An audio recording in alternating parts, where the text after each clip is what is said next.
Biasanya begitu ya. Biasanya begitu respon ketika membicarakan tentang persembahan.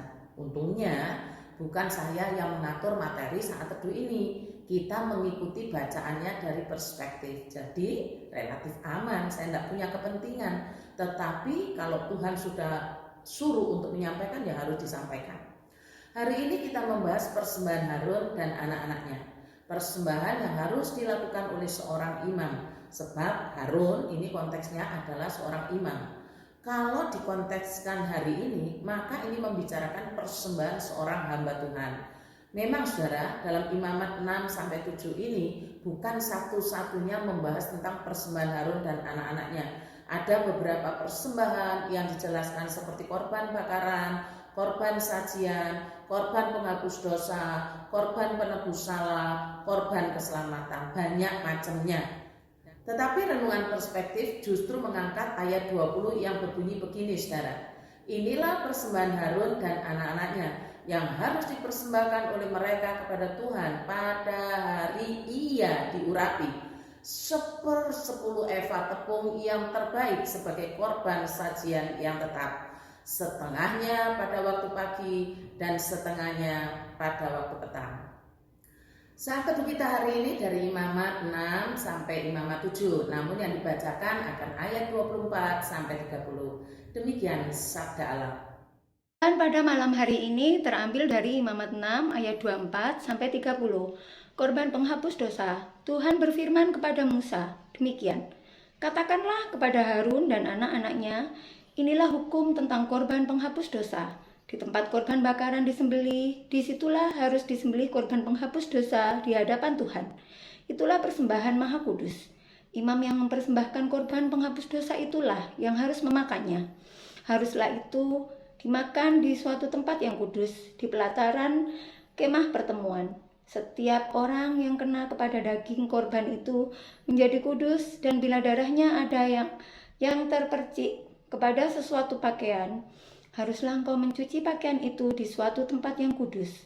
Dan belanga tanah tempat korban itu dimasak haruslah dipecahkan, dan jikalau dimasak di dalam belanga tembaga, haruslah belanga itu digosok dan dibasuh dengan air. Setiap laki-laki di antara para imam haruslah memakannya. Itulah persembahan maha kudus. Mengapa Tuhan memerintahkan berbagai ritual mempersembahkan korban yang banyak sekali macamnya ini? Yang harus kita pahami begini saudara, bangsa Israel itu waktu itu umat Allah yang pertama ini selama 430 tahun hidup di Mesir dari generasi ke generasi. Mereka beranak cucu. Mereka setiap saat mengikuti ritual dewa-dewi Mesir. Dan cara hidupnya persis seperti bangsa Mesir yang menyembah berhala itu.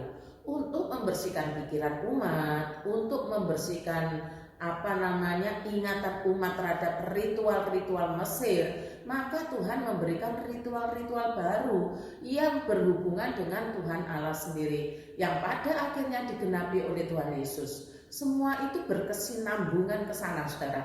Ini caranya Allah membereskan masalah hati. Lalu dalam ritual korban sajian di ayat 15 dicatat begini. Setelah dikhususkan dari korban sajian itu segenggam tepung yang terbaik dengan minyak, serta seluruh kemenyan yang di atas korban sajian itu, maka haruslah semuanya dibakar di atas mezbah. Kalimat berikutnya, sehingga baunya menyenangkan sebagai bagian ingat-ingatannya bagi Tuhan. Kalau ngomong menyenangkan Tuhan, itu bukan tepungnya saudara, tapi Harun dan anak-anaknya nurut apa yang Tuhan perintahkan.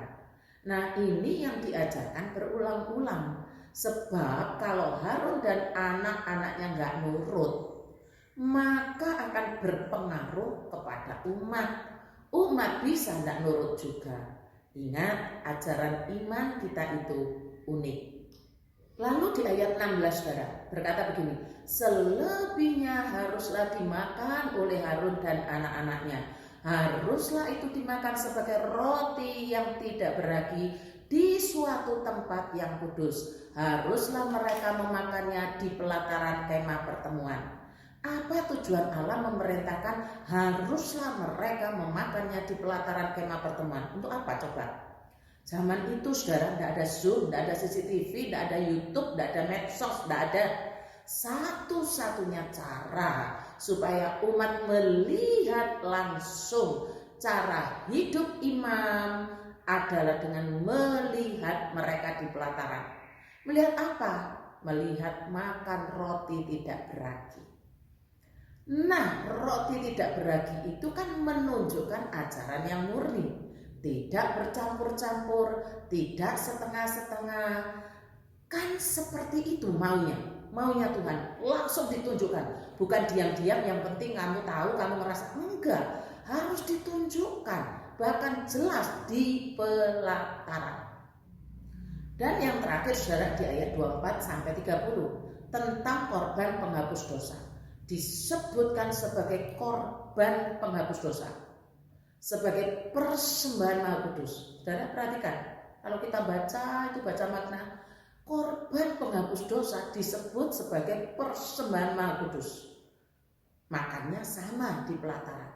Tahukah saudara apa artinya? Semua ini menunjuk pada korban Kristus. Kristus Maha Kudus telah dikorbankan.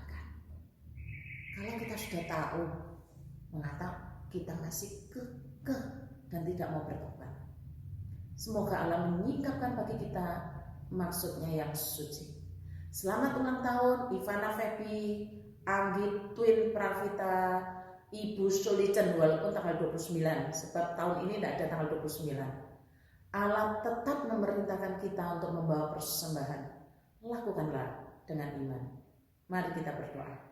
Tuhan Yesus, terima kasih di akhir bulan Februari ini Tuhan masih mengajarkan mengenai persembahan. Kami sadar banyak yang sinis dan pesimis ketika membicarakan persembahan. Kiranya Roh Kudus terus bekerja dalam hati umat yang percaya kepadamu serta bersedia terlibat dalam pembangunan kerajaan Allah. Mendoakan untuk saudara-saudara kami yang berulang tahun hari ini, Ivana Febi, Anggi Twin Pravita, dan Ibu Solicen. Kiranya Engkau memberikan pertumbuhan iman kepada Ivana Febi, supaya masa mudanya tidak menjadi sia-sia dengan apa yang ada di dunia ini. Mendoakan juga untuk mamanya Wangfang bersama-sama Aaron dan Christopher. Tuhan, tolonglah mereka agar benar-benar mempercayai Tuhan dan firman-Nya.